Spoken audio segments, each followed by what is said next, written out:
अब हम बात कर रहे हैं बाबा गुरु नानक देव जी की। देखिए, इनका नाम बड़े इज्जत से बहुत ही रिस्पेक्ट से लिया जाता है। वैसे सिख धर्म आया तो हिंदू धर्म से ही है, लेकिन सिख धर्म की अगर आप बातचीत सुनेंगे तो आपको इस धर्म से प्यार हो जाएगा। पहले समझ लीजिए, शुरुआत की है गुरु नानक देव जी ने। नया आप देख रहे हैं 1469 से 1539 एडी। उसके बाद इन्होंने गुरु अंगद, इनको अपना कहा कि इनका नाम मैं बताऊंगा लहणा, इनको अपना जो उत्तराधिकार है कि मेरे जाने के बाद जब इनकी का देहांत हो रहा था, इन्होंने कहा ये मेरे बाद गुरु रहेंगे, तो गुरु अंगद रहे। फिर इसके बाद इनके 3 और आए, गुरु अमरदास, गुरु रामदास और गुरु अर्जन देव जी। गुरु अर्जन देव जी का नाम बहुत उससे लिया जाता है क्योंकि अर्जुन देव जी ने जो भी इन्होंने लिखा या जो भी चीज है उसकी मतलब संकलन करना शुरू किया। और फिर उसके बाद ये जितने भी गुरु आए, बहुत बड़े बड़े गुरु हुए, बहुत इंपॉर्टेंट गुरु हुए, यहां तक गुरु गोविंद सिंह साहब तक। तो जो भी चीजें हैं वो सारी एक इनकी टीचिंग्स, इनकी अच्छाइयां, वो सब दर्ज की गई, इनका संकलन किया गया। तो अगर आप गुरुद्वारा जाते हैं ना, तो आप देखते हैं वहां कोई आकृति तो होती नहीं ना, वहां गुरु नानक साहब की कोई चित्रण होता है या कोई ऐसी चीज देखते हैं। आप देखेंगे वहां पर कि वहां केवल एक किताब रखी होती है, वही गुरु ग्रंथ साहब है, उसी को मानते हैं, उसी की पूजा करते हैं। ओके, तो शुरुआत से शुरू करते हैं। बाबा गुरु नानक देव जी, इनका समय है 1469 से लेकर 1539। ये जो है तलवंडी, ये जो पाकिस्तान में अभी ननकाना साहब है, पहले अक्षर लिख रहा हूं, वहां की बात मैं कर रहा हूं। यहां इन्होंने जन्म लिया और आज अभी देखते हैं पाकिस्तान ने एक बहुत बढ़िया काम किया हिंदुस्तान के लिए। पाकिस्तान के लिए काफी लोग इधर उधर कहते रहते हैं, लेकिन पाकिस्तान हिंदुस्तान एक ही है, सबका खून और सबके आचार विचार एक ही है। तो उन्होंने करतारपुर खोल दिया। करतारपुर का जो कॉरिडोर है, करतारपुर, क्योंकि गुरु नानक देव जी यहां पर पैदा तो हुए, लेकिन ये हर जगह घूमते रहे, अपनी बातें आगे बढ़ाते रहे। तो अंत जो हुआ, ये कहें कि इसका लास्ट जो डेरा इन्होंने बनाया, वो बनाया करतारपुर में, जो कि अभी पंजाब इसमें पाकिस्तान में है। और ये है रावी नदी, ध्यान रखिएगा, ये पूछा जाता है। रावी नदी के तट पर डेरा बाबा नानक, पहले अक्षर लिख रहा हूं, वहां पर है। और इससे पहले इन्होंने कई यात्राएं की। इसमें इन्होंने क्या किया कि करतारपुर की बात बता रहा हूं, इन्होंने बकायदा उपासना, मतलब कैसे पूजा की जाए, कैसे अर्चना की जाए, उसकी क्या पद्धति होगी, क्या नियम होंगे, वो यहां पर अपने अनुयायियों को बताया कि इस तरीके से करना है। तो जिसके कारण क्या होता था कि जो इनके शब्द हैं, शब्द बोलते हैं, वैसे शब्द हैं, शब्द या कहें भजन। अब आप किसी भी गुरुद्वारे में जाएं, वहां आपको भजन सुनने को मिल जाएंगे, वो यहां पर गाए जाते हैं। अब किसी भी गुरुद्वारा में जाएंगे, वहां ये गाए जाते हैं। अब इनका मेन क्या था, क्यों लोगों ने इनको माना और क्यों इतना पॉपुलर हो गया ये धर्म? वो इसलिए हो गया कि जो भी पहले अपना धर्म माना करते थे, कोई भी किसी का धर्म था, जैसे कोई आदमी है, उसका कोई भी धर्म हो, कोई भी जाति हो, कोई भी लिंग हो, कोई फर्क नहीं पड़ता, कोई भी हो सकते हैं, सबके सब आएंगे और यूं बैठेंगे और एक ही जगह पे खाना खाएंगे। ये देखिएगा, यहां पर एक ही जगह पे खाना खा रहे हैं, ये सबसे इंपॉर्टेंट बात है, इसको कहते हैं लंगर। सब खा रहे हैं खाना, लंगर, यहां लंगर बनता है तो सबके लिए फ्री है। हिंदू मुस्लिम कोई भी जाएगा, सबको मोहब्बत से ट्रीट करते हैं ये लोग, बहुत बड़े लोग हैं। तो यहां पर एक सांझी किचन है, इसको बोला जाता है लंगर, और हर गुरुद्वारे में ये लंगर चलता ही चलता है। ध्यान रखिएगा, अगर आपको भूख लग रही है, आप चले जाइए गुरुद्वारा, आपको वो भूखा नहीं जाने देंगे। तो अब यहां पर है कि जो धार्मिक काम हो रहे हैं या धार्मिक कार्य हो रहे हैं, उसके लिए एक जगह बनाई गई और इस जगह को कहा गया धर्मसाल। पहले कहा गया धर्मसाल, क्या कहा गया? धर्मसाल। और यही आगे चल के बना गुरुद्वारा, गुरु का द्वार, यहां से शुरू हुआ गुरु नानक गुरु का द्वार। ओके, अब हुआ यह कि 1539 की जब इनका देहांत हो रहा था, तो अपनी मृत्यु के जस्ट पूर्व इन्होंने कहा कि इनके बहुत इंपॉर्टेंट अनुयायी थे, यह है गुरु अंगद। पहले जो इनका नाम था, इनको अपना उत्तराधिकारी चुना कि अब ये गुरु होंगे, लहणा नाम था इनका। इन्होंने कहा कि जो लहणा है ये मेरे उत्तराधिकारी हैं, मेरी तरह है। अब ये जो आगे गुरु अंगद के नाम से जाने गए। ओके, तो गुरु अंगद जो है वो एक तरीके से इनके अंग ही माने गए, किनके? गुरु नानक देव जी के। तो गुरु अंगद जी ने बाबा गुरु नानक की जो भी रचनाएं थी, बाबा गुरु नानक की सबसे इंपॉर्टेंट रचनाएं, और वही तो हम गाते हैं, वही तो हम बोलते हैं अगर हम वहां जाएं तो गुरुद्वारा में, तो उनकी कविताओं का इन्होंने या उनकी रचनाओं का संग्रह किया, है ना। और फिर गुरु नानक जी के साथ जो गुरु अंगद जी है, गुरु अंगद देव जी, उन्होंने भी अपने जोड़ दिए और ये आगे चलता रहा, आगे चलता रहा। और ये जो एक नई एक लिपि थी, एक नई, जैसे हमारी देवनागरी लिपि वगैरह होती है, एक गुरुमुखी, उसमें इन्होंने दर्ज किया है, उसमें संकलित किया है।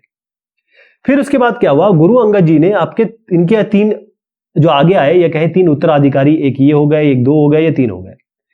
तो ये जो 3 आगे इनके वो आए, उत्तराधिकारी आए कि ठीक है अब आगे के गुरु ये होंगे। इन सभी का संग्रह किन्होंने किया, गुरु अर्जन देव जी ने। किन्होंने किया, गुरु अर्जन, ये इन्होंने किया। इन्होंने क्या किया, 1604 की मैं बात बता रहा हूं, आगे जितनी भी चीज रचनाएं की गई उन सबका संकलन किया बकायदा किताबी फॉर्म में। ओके, अच्छा, इस संग्रह में सबसे बड़ी बात है कि बाबा फरीद और संत कबीर, अभी हमने कबीर की साहब के बारे में बात की, भगत नामदेव और गुरु तेग बहादुर,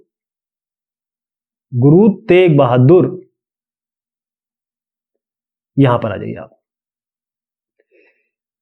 ये जो इनके बारे में बात मैं कर रहा हूं, गुरु तेग बहादुर ने क्या किया, लेकिन पहले जान लीजिए कि जो इस धर्म से वास्ता भी नहीं रखते थे, इस पंथ से वास्ता भी नहीं रखते थे, इसमें बाबा फरीद हो गए, इसमें आपके आ गए संत कबीर, इसमें आ गए आपके भगत नामदेव, और इन सब ने, साथ में गुरु तेग बहादुर साहब भी है, इन सब ने क्या किया, इनकी सारे की जो वाणियां हैं वो जोड़ी गई। मतलब इन्होंने जो भी कहा वो, मतलब अच्छी अच्छी चीजें वहां से, बहुत अच्छा काम किया इन्होंने कि वहां की अच्छी चीजें भी जोड़ ली। तो 1706 की आपको मैं बात बताता हूं, ये बहुत बड़ा संग्रह बन गया, ये संग्रह बहुत बड़ा बन गया। ओके, इसको गुरु तेग बहादुर साहब ने, देव जी ने, और उनके जो उत्तराधिकारी कौन है, गुरु गोविंद सिंह साहब ने, इन्होंने प्रमाणित किया, अटेस्ट किया, कहा कि हाँ जी ये चीज है। और आज ये सारी जो यहां पर इन्होंने कहा जिन जिन लोगों ने कहा, साथ में बहुत बड़े बड़े लोगों ने जो कहा, उसकी एक बकायदा एक किताब बन गई। इसी को हम जब भी हम गुरुद्वारा जाते हैं वहां पर आप देखेंगे गुरु ग्रंथ साहिब, उसके रूप से जाना जाता है, राइट। अब 16वीं शताब्दी की मैं बात कर रहा हूं, यहां पर बाबा गुरु नानक, बाबा गुरु नानक, इनके जो उत्तराधिकारी हैं, जितने भी उत्तराधिकारी, उससे क्या हुआ, इनके क्षेत्र का विस्तार हुआ, ऐसे करके बढ़ाया इन्होंने। ओके, और ज्यादा लोग इसमें क्या थे, इसमें वो लोग थे जो व्यापारी गण है, कृषक गण है, मतलब जो फार्मर्स हो गए, और जो शिल्पकार लोग हैं, आर्टिस्टिक वाले, स्कल्पचर वाले, इन लोगों ने, इन लोगों के इसमें नंबर बहुत ज्यादा थे। उसका कारण ये था कि गुरु नानक देव जी का मेन ये कहना था कि भाई ऐसा है कि आप घर में रहो, गृहस्थ जीवन जियो, यानी कि पति पत्नी की तरह रहो, बच्चे हो आपके, लोगों की सब जो पेशा आप जो भी है उसको अपनाओ, ये सब करो। इसीलिए इन्होंने कहा कि चलो ये तो बड़ा अच्छा धर्म है कि हम अपना काम भी करें, अपनी रोटी भी कमाएं, और साथ में बाकी धर्म, बाकी चीजें क्या कहती थी, सन्यास चले जाओ या सब छोड़ दो, ऐसी चीजें कहती थी। इन्होंने कहा कि भाई सब कुछ आप करिए, लेकिन अगर आप थोड़ा सा कुछ अगर आप कर सकते हैं तो एक सामान्य कोष है, मतलब एक ऐसा पैसे की पेटी मान लीजिए, वहां पर आगे थोड़ा सा आप योगदान कर दीजिए, क्योंकि योगदान करना जरूरी है, तभी तो ये सब चीजें चलेंगी। आपको लंगर कहां से मिलता है, फ्री में तो नहीं चीजें आती है। लंगर में जो लोग यहां पर अनुदान करते होंगे, दान देते होंगे, तो भी तो आप खाना खाते होंगे।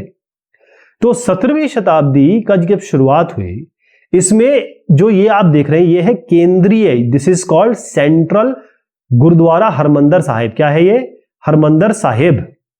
हर गुरुद्वारे के साहब ने आपको साहिब लगाना है, बहुत बड़ी चीज होती है। ये स्वर्ण मंदिर है, देखिए आप, स्वर्ण से इसको पुता हुआ है। इसके आसपास बेसिकली ये है अमृतसर में, जो आज का अमृतसर है वो रामदास शहर उस जमाने में था। ये बहुत आगे बढ़ने लगा, और बेसिकली क्या था कि अगर ये आप देख लीजिए कि एक बड़ा सा क्षेत्र हो गया मुगल एम्पायर का, और उसमें एक छोटा सा क्षेत्र हो गया ये वाला, कौन सा, ये अमृतसर का। ये जो था ये ऑटोनोमस काम कर रहा था, मतलब ये एक राज्य के अंदर राज्य का काम कर रहा था। ये पूरा मुगल एम्पायर है, उसके अंदर ये अपने आप से अपना राज कर रहा था, अपने इसके नियम थे, कानून थे। तो ये बात जो लगी जहांगीर, ये आप देख रहे हैं जहांगीर, इनको समझ में आ गई कि भाई ये तो गड़बड़ हो रहा है ना। इन्होंने क्या किया, 1606 की बात मैं कर रहा हूं, इन्होंने गुरु अर्जुन देव, ये जो आप देख रहे हैं, इनको मृत्युदंड, मतलब इनको मार दिया जाए, लटका दिया जाए, खत्म कर दिया जाए, इसके बारे में एक मतलब ये कहा कि चलो इनको खत्म किया जाए, तो खत्म कर भी दिया गया। फिर 17वीं शताब्दी में जो सिख आंदोलन है इसने ले लिया राजनीतिक रूप, क्योंकि पॉलिटिसाइजेशन हो गया। 1699 की मैं बात कर रहा हूं, इसमें जो गुरु गोविंद सिंह साहब है, इनको देखिएगा आप, गुरु गोविंद सिंह साहब ने, इन्होंने खालसा, वाहे गुरु दा खालसा वारे गुरु दी फतेह, जो खालसा है इस संस्था का निर्माण किया। और जो खालसा पंथ है, ये सिख समुदाय अब एक राजनीतिक वो हो गया, मतलब राजनीति तरीके से देखिए, जैसे अलग अलग बीजेपी और कांग्रेस होता है ना, वैसे खालसा पंथ हो गया। ओके, अब यहां यह हुआ कि गुरु नानक के जो विचार थे वो बड़े बड़े पाक और साफ थे। पहली चीज तो यह है कि भाई ईश्वर की उपासना है, और एक ईश्वर की उपासना है। क्या हुआ? वन ईश्वर, केवल एक ईश्वर की उपासना करनी है। दूसरा, इन्होंने कहा कि कोई भी जाति हो, कोई भी धर्म हो, कोई भी लिंग हो, अगर आपको मोक्ष या मुक्ति प्राप्त करनी है तो आपको कोई फर्क नहीं पड़ता। ऐसा नहीं कि आप ब्राह्मण होंगे या बड़े घर के होंगे तभी आप मोक्ष प्राप्त कर सकते हैं। कोई भी मोक्ष प्राप्त कर सकता है, कोई भी मुक्ति प्राप्त कर सकता है, ये गुरु नानक देव जी ने कहा। ये मैं आपको बता रहा था कि खालसा पंथ है, खालसा पंथ। ओके, ये उनका चित्रण है। उन्होंने ये कहा कि भाई अगर आपको मुक्ति चाहिए, अगर आपको सत्य जानना है जीवन का, तो ऐसा नहीं कि आप भाई किसी ऐसे आनंद की स्थिति में चले जाएं, भाई कहीं आप कोने में जाके आप गांजा ले रहे हैं और बैठ के आप बस ध्यान कर रहे हैं, इससे कोई फायदा नहीं है। आप एक काम करिए, सक्रिय जीवन जिए, मतलब आप एक इंसान की तरह पढ़िए लिखिए, आगे बढ़िए, शादी करिए, बच्चे करिए, अपना काम करिए, और उसके बाद सबसे इंपॉर्टेंट जरूरी चीज ये है कि आप लोगों की मदद करें, यानी सामाजिक प्रतिबद्धता, जो सोशल ऑब्लिगेशन है आपके माँ बाप होंगे उनकी मदद करिए, वो जब बूढ़े हो जाएंगे तो उनका पूरा सम्मान करिए, उनको कोई तकलीफ आती है तो उनकी मदद करिए, आपका जो भाई है उसकी मदद करिए, आपके पड़ोसी है उनकी मदद करिए। ये सारी चीजें उन्होंने कही। तो इन्होंने जितने भी उपदेश दिए उसको 3 शब्दों में इन्होंने पिरो दिया। एक है नाम, एक है दान, और एक है स्नान। नाम का मतलब यह है कि एक तो आपको सही उपासना करनी है, सही तरीके से आपको भगवान को पूजना है तो उपासना कर देते हैं इसको, एक तो ये हो गया। दान का मतलब यह है लोगों का भला करना, जो भी आपको गरीब दिखे। अगर आप एक सरदार खड़ा हुआ है ना, और यहां पर एक लड़की है और यहां पर कुछ लड़के गलत दिख रहे हैं, ये लड़की सरदार के पास आके खड़ी हो जाएगी, मैं आपको गारंटी देता हूं, ये सरदार, इसके पास अगर ये लड़की खड़ी है तो हमेशा सेफ है, क्योंकि इस धर्म में सिखाया जाता है, ये अपने आप भागेंगे। तो एक तो मदद करना है, दूसरा ये है कि आपकी क्लीनलीनेस, ऐसा नहीं कि बाहरी क्लीनलीनेस कि आप गए और नहा धो लिए ना, आप बाहर से नहीं अंदर से क्लियर होंगे, आचार विचार आपके क्लियर होंगे। किसी भी सरदार, किसी भी पंजाबी को देखेंगे एकदम क्लीन हार्टेड होता है, बिल्कुल सही बात करता है वो, है ना। तो अब ये जो आज जो उनके उपदेशों को इनका जो नाम है उसमें देखिए जपना, कीर्तन करना और वंड छकना। ये देखिए आप, जो वंड छकना, इसको इस रूप में हम याद करते हैं। तो सबसे इंपॉर्टेंट था कि भाई ईमानदारी से जीवन जियो, ईमानदारी से जीवन जीना है, कोई गलत काम नहीं करना है, और जितने भी संसाधन है, अब देखिए अंबानी साहब इतना कमाते हैं कि शायद जीडीपी भी कई देशों की ना हो, और कई ऐसे हैं बेचारे जो अपना खुद का मैला खाते हैं, हमारे देश में सभी लोग हैं। इनका यह कहना था कि संसाधन जो किसी भी जगह का है उसमें सबका समान अधिकार होना चाहिए, चाहे अंबानी हो चाहे कोई गरीब आदमी हो। और सबसे बड़ी बात इन्होंने कही दूसरों की मदद। मैंने कहा ना, अगर जहां सरदार खड़ा हुआ है वहां पर सेफ्टी है, ये आदमी क्लीन होता है, सही होता है। अच्छा, इसी समय यूरोप